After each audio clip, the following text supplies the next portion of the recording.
Hello Sushant, ನಾನು ವೀರಣ್ಣ ಮಾತಾಡ್ತಾ ಇದ್ದೀನಿ. ನೀನೇನೋ ವ್ಯಾಪಾರ ಕಾಣಬೇಕು ಅಂತ ಕೇಳಿದೆ, ನಾನಿನ್ನಿ ತಂದ್ಕೊಟ್ಟೆ. ಅದು ವ್ಯವಹಾರ ಅಷ್ಟೇ, ಮುಗಿದೋಯ್ತು. ಅದನ್ನ ಬಿಟ್ಟು ನಿಮ್ ಮನೆಯವರು ನಿಮ್ ಮನೆಯಿಂದ ನಮ್ಮ ಮನೆ ಬಾಗಿಲಿಗೆ ಬಂದು ನನ್ನ ತಂಗಿ ಅಚ್ಚುನ ಏನ್ ಕೇಳ್ತಾ ಇದಾರೆ? ಎಷ್ಟು ಧೈರ್ಯ ಅವ್ರಿಗೆ? ಏನ್ ಅನ್ಕೊಂಡ್ಬಿಟ್ಟಿದ್ದಾರೆ ಅವ್ರು ನಮ್ಮ ಅಚ್ಚುನ? ಹೌದಾ? ಇಲ್ಲ ಸರ್, ಸತ್ಯವಾಗ್ಲೂ ನಂಗೆ ವಿಷಯದ ಬಗ್ಗೆ ಗೊತ್ತಿಲ್ಲ ಸರ್. ನಿನಗೆ ಗೊತ್ತಿದೆಯೋ ಗೊತ್ತಿಲ್ವೋ ಅನ್ನೋದು ಮುಖ್ಯ ಅಲ್ಲ ನನಗೆ. ಈ ತರ ಎಲ್ಲ ನಿಮ್ಮ ಮನೆಯಿಂದ ನಮ್ಮ ಮನೆಗೆ ಬಂದು ಹೆಣ್ ಕೇಳೋದು ಚೆನ್ನಾಗಿರಲ್ಲ. ಹೇಳೋದ್ ಕೇಳೋ ಮೊದ್ಲು ನನ್ನ ಹಣ ಸೆಟ್ಲ್ ಮಾಡು ನೀನು. ಇಲ್ಲಿ ನೋಡು, ನಮ್ಮಿಬ್ರು ಮಧ್ಯೆ ವ್ಯವಹಾರ ಇರೋದ್ರಿಂದಾನೇ ಈ ತರ ತಾಪತ್ರಯ ಆಗ್ತಾ ಇರೋದು. ಆ ವ್ಯವಹಾರನ ಬೇಡ, ಹಣ ಸೆಟ್ಲ್ ಮಾಡ್ಬಿಡು ಹೇಳ್ತೀನಿ. ಅವನ್ ಯಾವನೋ ನಿನ್ನ ಸ್ನೇಹಿತ ಬಂದ ಹೇಳ್ದ, ಅದಕ್ಕೋಸ್ಕರ ಹಣ ಕೊಟ್ಟೆ. ಈ ಮಟ್ಟಕ್ಕೆ ಹೋಗುತ್ತೆ ಅಂದ್ರೆ ನಿನ್ ಸಹವಾಸನೆ ಮಾಡ್ತಿರಲ್ಲ ಕಣೆ. ನಾನು ಹೇಳೋದು ಅರ್ಥ ಆಗ್ತಾ ಇದ್ಯಾ? ಮೊದ್ಲು ಹಣ ತಂದು ಕೊಟ್ಬಿಡು. ನನ್ ಮಾತು ಕೇಳಿಸ್ತಾ ಇದ್ಯಾ? ಅಯ್ಯೋ ರೀ, ಯಾರತ್ರ ಮಾತಾಡ್ತಿದ್ದೀರಾ? Hello sir.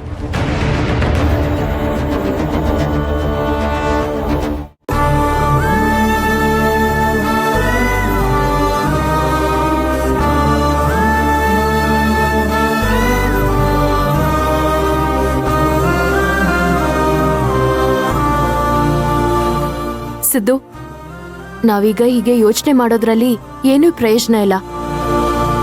ನಾವೀಗ 3 ಜನ ಒಟ್ಟಿಗೆ ಮನೆಗೆ ಹೋದ್ರೆ ಅತ್ತೆಗೆ ಡೌಟ್ ಬರುತ್ತೆ. 3 ಜನಕ್ಕೂ ತಾರ ತರಾಟೆ ತಗೋತಾರಷ್ಟೇ. ಹೌದು ಸಿದ್ದಣ್ಣ, ಬಾಮಿನಿ ಅಮ್ಮನ್ಗೆ ಅನುಮಾನ ಬಂದ್ರೆ ಹೆಂಗೋ ವಸಿ ಸುಮ್ನಿರ್ತಾರೆ. ಆದ್ರೆ ಆ ಮಂತ್ರ ಇದ್ದಾಳಲ್ಲ, ಅವಳೇನಾದ್ರೂ ಚುಚ್ಚಿ ಅವ್ರ ತಲೆ ಕೆಡಿಸ್ತಾಳೆ. ಅದಕ್ಕೆ ನಮ್ಮನೆಗೆ ನಾವೇ ಕಳ್ಳರ ತರ ಹೋಗ್ಬೇಕಾ ಸಾಧನ? ಹಾಗಲ್ಲ ಸಿದ್ದು, ಈಗಾಗ್ಲೇ ವೀರಣ್ಣ ಅವ್ರ ಮನೆಯಲ್ಲಿ ನಡೆದ ಘಟನೆನ ನನ್ ಕೈಲಿ ಅರ್ಗಿಸ್ಕೊಳಕ್ಕೆ ಆಗ್ತಾ ಇಲ್ಲ. ಅಂತದ್ರಲ್ಲಿ ಅತ್ತೆ ಬೇರೆ ಎಲ್ಗೋಗಿದ್ರಿ, ಏನು ಎತ್ತ ಅಂತ ಕೇಳಿದ್ರೆ ಅಲ್ಲಿರೋ ಕೋಪನ ಇವ್ರ ಮೇಲೆ ತೀರಿಸ್ಕೊಳ್ಳೋದು ಬೇಡ ಅಂತ ಅಷ್ಟೆ. ಅದಕ್ಕೆ ಏನಿದ್ರು ಸ್ವಲ್ಪ ಸುಧಾರಿಸ್ಕೊಂಡ್ ಮಾತಾಡೋಣ ಅಂತ. ಸರಿ. ಇಟ್ಟು ಗಟ್ಟಿ ಇದ್ರೆ ರೊಟ್ಟಿ ತಟ್ಟಣ, ಇಲ್ಲಾಂದ್ರೆ ದೋಸೆ ಹಾಕ್ಬಿಡೋಣ. ಸರಿಯಾಗಿ ಹೇಳಿದ್ರಿ ಸಿದ್ದು, ಹಾಗೆ ಮಾಡೋಣ, ನಡೀರಿ. ಅಬೋಬೋಬೋಬ, ಇಬ್ರು 2 ಮೊಟ್ಟೆಲ್ ಹಾಕಿರೋ ಒಂದೇ ಆಮ್ಲೆಟ್ ತರ ಇದೀರ. ಅದೆಂಗ್ ಇಬ್ರು ಒಂದೇ ತರ ಯೋಚನೆ ಮಾಡ್ತಿರೋ ನನಗ್ ಗೊತ್ತಾಗಲ್ಲಪ್ಪ. ಅದೆಂಗೆ ಅಂದ್ರೆ, ನಾವ್ ಯಾರನ್ನಾದ್ರೂ ಇಷ್ಟಪಟ್ಟು ಅವ್ರ ಜೊತೆನಲ್ಲೇ ಇರ್ತೀವಲ್ವಾ, ಆಗ ಅವ್ರು ಏನ್ ಯೋಚನೆ ಮಾಡ್ತಾ ಇರ್ತಾರೋ ಅದನ್ನೇ ನಾವು ಯೋಚನೆ ಮಾಡ್ತೀವಿ. ನಾನು ಶಾಂತಮ್ಮನು ಹಾಗೆ ಅಲ್ವಾ? ಶಾಂತಿ ಇಲ್ಲ ಈಗ. ಆ ಕೊರಗ್ನ ಸಾಧಮ್ಮ ನೀಗಿಸ್ತಿದ್ದಾರಷ್ಟೇಯ. ಹೌದು ರತ್ನಮ್ಮ, ನಾನ್ ಮದುವೆಯಾಗಿ ಇಷ್ಟು ವರ್ಷ ಆದ್ರೂ ಸಾಧನ ನಾನೇ ಅರ್ಥ ಮಾಡ್ಕೊಳಕ್ಕಾಗಿಲ್ಲ. ಸಾಕು ನಡೀರಿ. ರತ್ನಮ್ಮ ಬರ್ತೀವಿ. ಬನ್ನಿ. ಬರ್ತೀವಿ.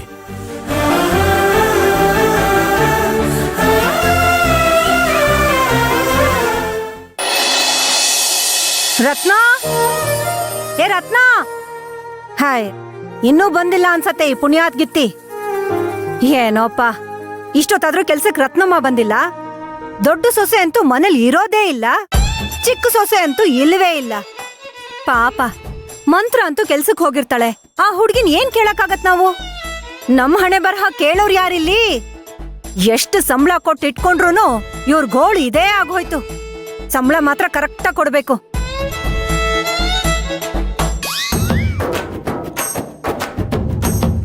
ರತ್ನ, ನಿಂತ್ಕೋ. ಬಾಯ್ಲಿ ಬಾಯ್ಲಿ. ಎಲ್ಲಿ ಹೋಗಿದ್ದೆ ನೀನು? ಅಲ್ಲ, ಮನೆ ಕೆಲ್ಸ ಎಲ್ಲ ಹಾಗಾಗೆ ಬಿದ್ದಿದ್ದೆ. ನೀನ್ ಎಲ್ಲಿ ಹೋಗಿದ್ದೆ? ಮನೇಲಿ ಯಾರಿಗಾದ್ರೂ ಏನಾದ್ರೂ ಆದ್ರೆ ಒಂದ್ ಹನಿ ನೀರ್ ಕೊಡೋರ್ ಸಹಿತ ಇಲ್ಲ. ಹಿಂಗಾದ್ರೆ ಹೆಂಗೆ? ಅಯ್ಯೋ ಅಮ್ಮೋರೆ, ನಾನ್ ಇಲ್ಲಿಗೆ ಅಂತ ಹೊರಟಿದ್ದ. ಆ ರೇಷನ್ ಅಂಗಡಿಯವನ್ ಬಂದ್ಬಿಟ್ಟು ರತ್ನಕ ಇವತ್ತೇ ಲಾಸ್ಟ್ ಡೇಟು, ಬಂದ್ ಎಬ್ಬೆಟ್ ಕೊಡು ಅಂದ. ಅದಕ್ಕೋಸ್ಕರ ಅಲ್ಗೋಗಿ ಬರೋಷ್ಟ್ರಲ್ಲಿ ಇಷ್ಟೊತ್ತಾಯ್ತು ನೋಡಿ. ಓಹೋ, ಇತ್ತೀಚೆಗೆ ಯಾಕೋ ತುಂಬಾ ಓವರ್ ಆಗಿ ಮಾತಾಡ್ತಾ ಇದೀಯ ನೀನು. ಅಲ್ಲ, ಇಲ್ಲಿ ಹೊಟ್ಟೆಗೆ ಹಿಟ್ಟು ಬೇಯಿಸಾಕೋರಿಲ್ಲ, ನಿನಗೆ ರೇಷನ್ ಕಾರ್ಡ್ದು ಸಂಭ್ರಮನಾ? ಏನ್ ನಿಮ್ ಮನೇಲಿ ಒಂದ್ 10-20 ಜನ ಇದಾರೆ, ಅದಕ್ಕೆ. ಇದೇನಮ್ಮ ಹಿಂಗನ್ಬಿಟ್ರಿ?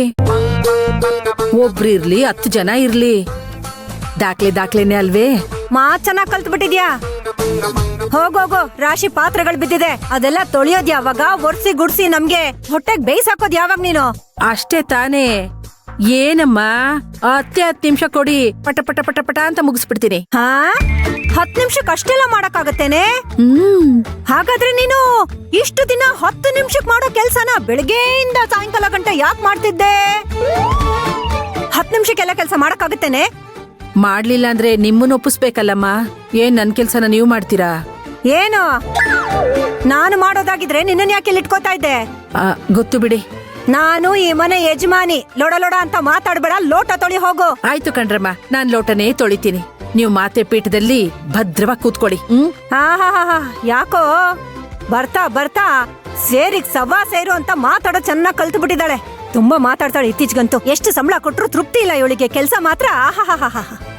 ಏನೋ ಈ ಮನೆ ಕತೆ. ಸಾಧನಾ ನಿಂತ್ಕೋ. ಏನತ್ತೆ? ಎಲ್ಲ ಹೋಗಿದ್ದೆ? ಓ ಅದಾ, ವರ್ಷನ್ ಹೆಸರಲ್ಲಿ ಒಂದ್ ಅರ್ಚನೆ ಮಾಡಿಸ್ಬೇಕಿತ್ತು, ಅದಕ್ಕೆ ದೇವಸ್ಥಾನಕ್ ಹೋಗಿದ್ದೆ ಅತ್ತೆ. ದೇವಸ್ಥಾನನಾ? ಹ್ಮ್. ವರ್ಷನ್ ಹೆಸರಲ್ಲಿ ಅರ್ಚನೆನಾ? ಏನೋ ಹೊಸ್ದಾಗಿದ್ಯಲ್ಲ ಈ ಮನೇಲಿ ಎಲ್ಲ. ನನ್ಗೊಂದು ಮಾತು ಹೇಳ್ದೆ ಹೋಗ್ ಬಂದಿದ್ಯಲ್ಲ, ಯಾಕೆ? ದೇವಸ್ಥಾನಕ್ ಹೋದವ್ರು ಯಾರಾದ್ರೂ ಬರಿಗೈಲಿ ಬರ್ತಾರೇನಮ್ಮ?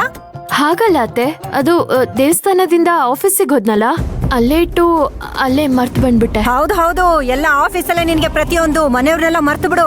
ಅಲ್ಲ ಕಣೋ ಸಿದ್ದು, ನೀವಿಬ್ರು ದೇವಸ್ಥಾನಕ್ ಹೋಗಿದ್ರಂತೆ. ನನ್ಗೊಂದ್ ಮಾತು ಹೇಳಿಲ್ವಲ್ಲ? ನನಗೂ ಹೇಳಿದಿದ್ರೆ ದೇವ್ರ ಹುಂಡಿಗೆ ಏನಾದ್ರೂ ಹಾಕಕ್ ನಾನು ಕೊಟ್ಟು ಕಳಿಸ್ತಿದ್ದೆ ಅಲ್ವಾ? ದೇವಸ್ಥಾನಕ್ಕ? ಯಾವ ದೇವಸ್ಥಾನಕ್ಕಮ್ಮ? ಯಾರು ಹೋಗಿದ್ರಮ್ಮ?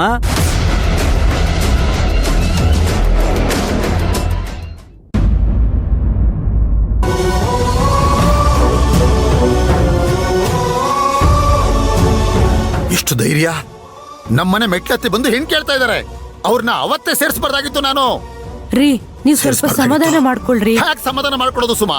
ಅಣ್ಣ ಸ್ವಲ್ಪ ಸಮಾಧಾನ ಇಲ್ಲಮ್ಮ, ಮಾಡ್ಕೊಳ್ಳ.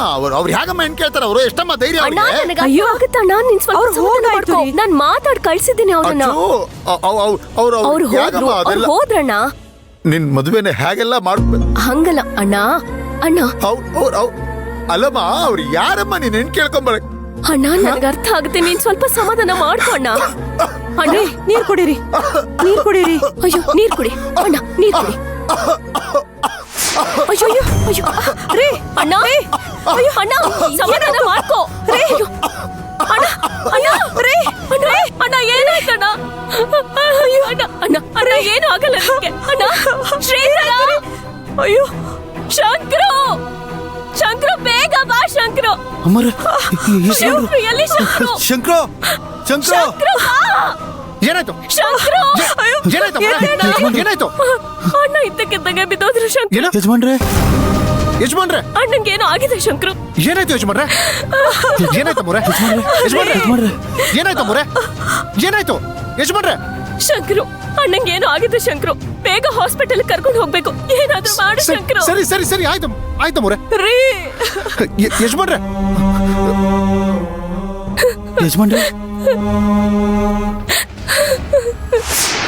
ಯಜಮಾನ್ರೆ